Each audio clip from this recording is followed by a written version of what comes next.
Subscribe করুন engineering science and technology চ্যানেলকে এবং বেল আইকনটি প্রেস করুন ইঞ্জিনিয়ারিং টিউটোরিয়াল সবার আগে পাওয়ার জন্য। হ্যালো ডিয়ার ফ্রেন্ডস, স্বাগতম জানাচ্ছি ইঞ্জিনিয়ারিং সায়েন্স অ্যান্ড টেকনোলজির পক্ষ থেকে। আমি ইস্তিয়াক খান জুমন রয়েছে আপনাদের সাথে। আরও স্বাগতম জানাচ্ছি মাইক্রোকন্ট্রোলারের আরও একটি নতুন ক্লাসে। আমরা আজকে জানব দ্য পিক মাইক্রোকন্ট্রোলার ফ্যামিলি, অর্থাৎ আমরা যে মাইক্রোকন্ট্রোলার আইসিটা নিয়ে কাজ করব, সেই মাইক্রোকন্ট্রোলার আইসির যে ফ্যামিলিগুলো রয়েছে বা একটা পরিবার রয়েছে এবং সেই পরিবারের যে সদস্যগুলো রয়েছে সেগুলো নিয়েই আমাদের আজকের ক্লাসের মূল টপিক। তো চলুন শুরু করা যাক। The PIC microcontroller is a family of microcontrollers manufactured by microchip, অর্থাৎ এটা হচ্ছে আপনাদের এই মাইক্রোচিপের একটি প্রোডাক্ট। আর এই PIC মাইক্রোকন্ট্রোলার অর্থাৎ PIC এর অর্থটা হচ্ছে P means that peripheral অর্থাৎ বাহ্যিকভাবে, I means that ইন্টারফেস অর্থাৎ সংযোগকারী, C means that controller অর্থাৎ নিয়ন্ত্রক। অর্থাৎ সম্পূর্ণ ফুল মিনিংটি দাঁড়াচ্ছে PIC এর অর্থ দাঁড়াচ্ছে যে পেরিফেরাল ইন্টারফেস কন্ট্রোলার, যার বাংলা রূপ দাঁড়ায় বাহ্যিকভাবে সংযোগকারী নিয়ন্ত্রক। এখন আমি এটাকে একটা উদাহরণ দিয়ে আপনাদেরকে বোঝাচ্ছি যে এই PIC নামকরণের তাদের মুখ্য উদ্দেশ্যটা কি, যে এই পেরিফেরাল বা বাহ্যিকভাবে যে সংযোগকারী নিয়ন্ত্রক কেন তারা এরকম নামটা করলো এই মাইক্রোকন্ট্রোলারের জন্য। এখন আমি আমার কম্পিউটারে যে কিবোর্ডটা রয়েছে সেটার এ বাটন প্রেস করে আমি চাচ্ছি আমার ঘরের ফ্যানটা অন করব এবং বি বাটন প্রেস করে আমার লাইটটাকে অন করব, আবার এই বাটনটাকে আবার প্রেস করে আমি আমার ফ্যানটাকে অফ করব এবং লাইটটাকে বি বাটন প্রেস করে অফ করব। ঠিক আছে, এই যে অন অফ কন্ডিশনটা আমি করতে চাচ্ছি আমার কম্পিউটারের কিবোর্ড ইউজ করে, কিন্তু সেটা কি আমার একটা অ্যানালগ ডিভাইস আর কম্পিউটারটা হচ্ছে আমার ডিজিটাল ডিভাইস। তো এই দুইটাকে আমি যদি কম্বিনেশন করতে যাই তার জন্য আমার মাঝখানে যে একটা ডিভাইস লাগবে, আমার এই কিবোর্ড থেকে ডিজিটাল ডাটাটা চলে যাবে, সেটার জন্য আমার মাঝখানে ইউনিট হিসেবে কাজ করবে মাইক্রোকন্ট্রোলার, এবং এই মাইক্রোকন্ট্রোলার থেকে চলে যাবে কি ডিজিটাল টু অ্যানালগ কনভার্টার, এবং সেটার সাহায্যে আমরা কন্ট্রোল করব কাকে, আমার ঘরের যে ফ্যান রয়েছে, লাইট রয়েছে, সেগুলো হচ্ছে অ্যানালগ ডিভাইস। অতএব যেহেতু আমাদের এই মাইক্রোকন্ট্রোলার ডিভাইসটি আমাদের এই দুই দিক থেকেই সে মধ্যখানে অবস্থান করে দুইটা দিকের অর্থাৎ অ্যানালগ এবং ডিজিটাল দুইটা দিককেই সে নিয়ন্ত্রণ এবং সংযোগ করতে পারছে, সে কারণেই তার এই ধরনের নামকরণ করা হয়েছে PIC, অর্থাৎ যা কিনা আপনাদেরকে বাহ্যিকভাবে সংযোগ করে নিয়ন্ত্রণ করতে পারবে। এটা হতে পারে ওয়্যারলেস, হতে পারে ওয়্যার সহ। এবার আমরা দেখবো যে মাইক্রোকন্ট্রোলারের পরিবারগুলো কী কী। সো প্রথমে আমি একটু বলে নিচ্ছি, the PIC microcontroller product family currently consist of 6 group, অর্থাৎ আমরা যে PIC মাইক্রোকন্ট্রোলারটা ইউজ করব এটাকে সাধারণত 6টি ভাগে বিভক্ত করা হয়। ঠিক আছে, তো এই 6টি ভাগ কিভাবে, তো আমি তার পূর্বে কিছু কথা বলে নিই। যেমন আমরা যখনই মাইক্রোকন্ট্রোলার আইসি ইউজ করব এবং সেটা যদি হয় পিকের, তাহলে অবশ্যই কি সেই আইসিটার গায়ে প্রথমে যে লেখাগুলো থাকবে, আইসিটার উপরের দিকে যে লেখাগুলো থাকে তার প্রথমে বাম পাশেই থাকবে PIC কথাটা লেখা থাকবে, মাস্ট বি লেখা থাকবে। ঠিক আছে, অর্থাৎ তার মানে কি এটা PIC মাইক্রোকন্ট্রোলার আইসি। তারপরে যে অংশগুলো থাকে, যেমন আমরা এখন যে গ্রুপগুলো দেখলে বুঝতে পারবো তারপরে লেখাগুলো কি কোন ধরনের থাকে। তো আমি 6টা গ্রুপের নাম বলে দিচ্ছি যাতে আপনাদের সুবিধা হয় আর আপনারা এগুলো নোট করে নেবেন। যেমন প্রথমে রয়েছে PIC 10FXXX, এটা হচ্ছে 12 বিট প্রোগ্রাম ওয়ার্ড নিতে পারে। তারপর রয়েছে PIC 12CXX or PIC 12FXXX, এটা 12 to 14 বিট প্রোগ্রাম মেমোরি থাকে এটার ভেতরে। তারপর রয়েছে PIC 16C5X, 12 bit program memory. PIC 16CXXX, PIC 16FXXX, 14 bit program memory. PIC 70CXXX, 16 bit program word. PIC 18CXXX or PIC 18FXXX, 16 bit program word. এই XX এর মানে হচ্ছে এই জায়গায় আপনারা নামারিক ডিজিট ইউজ করবেন, অর্থাৎ হতে পারে 1 2 3, এক্সের পরিবর্তে হতে পারে যেমন XX, 3টা এক্সের পরিবর্তে হতে পারে 6 7 5। তার মানে কি আমাদের দাঁড়ালো PIC 10F675, তার মানে আমাদের আইসির মডেলটা হচ্ছে PIC 10F675। এভাবে সাধারণত আইসিগুলোর মডেলিং করা হয়ে থাকে। এগুলো হলো তাদের পরিবারের নাম।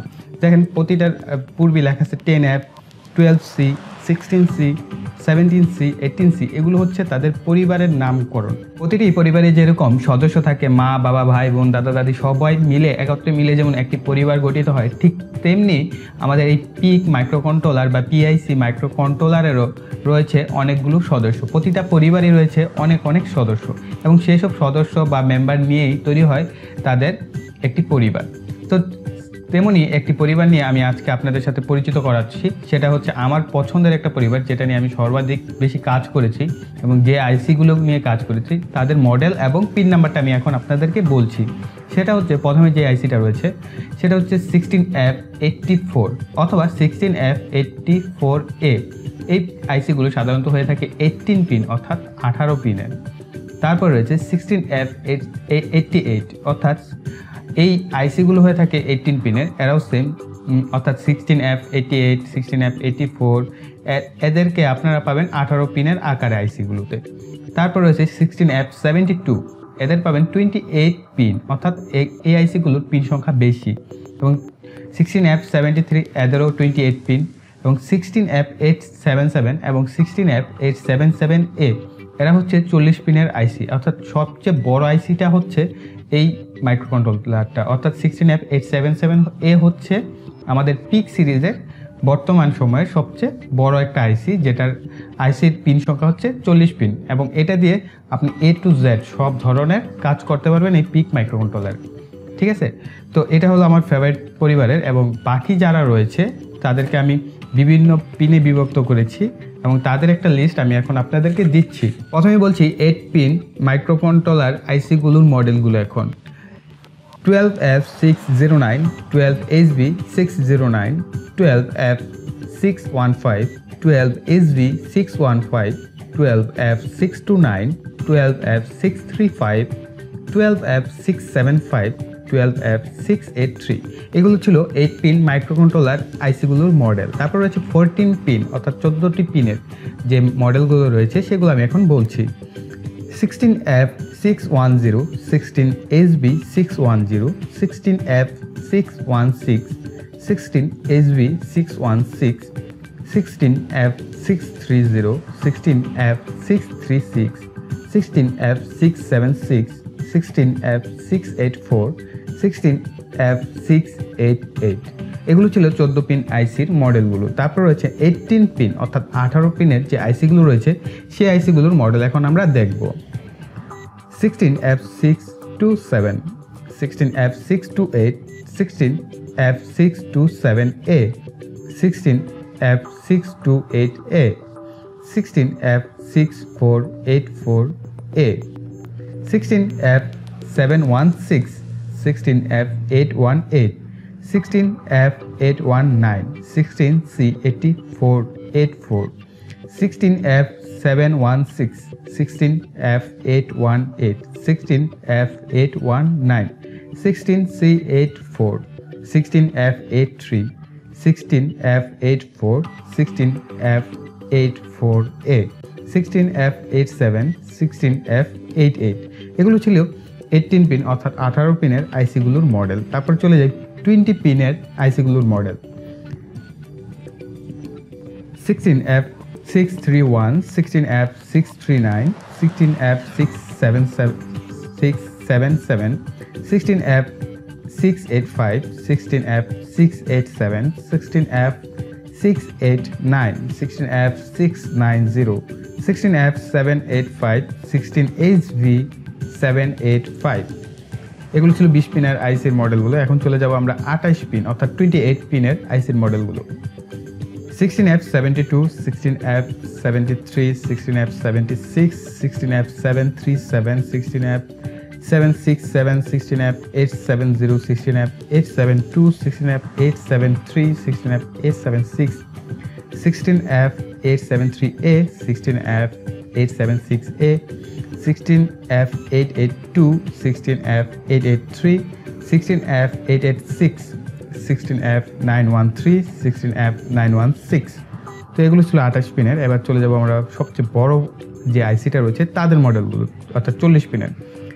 16F74, 16F77, 16F747, 16F777, 16F871, 16F874, 16F877, 16F874A, 16F877A, 16F884, 16F887, 16F914, 16F917 so এইগুলো ছিল আমার কাছে এই টোটাল যে বিভিন্ন পিন ওয়াইজ যে মডেলগুলো সবগুলোই আমি আপনাদের সাথে শেয়ার করলাম।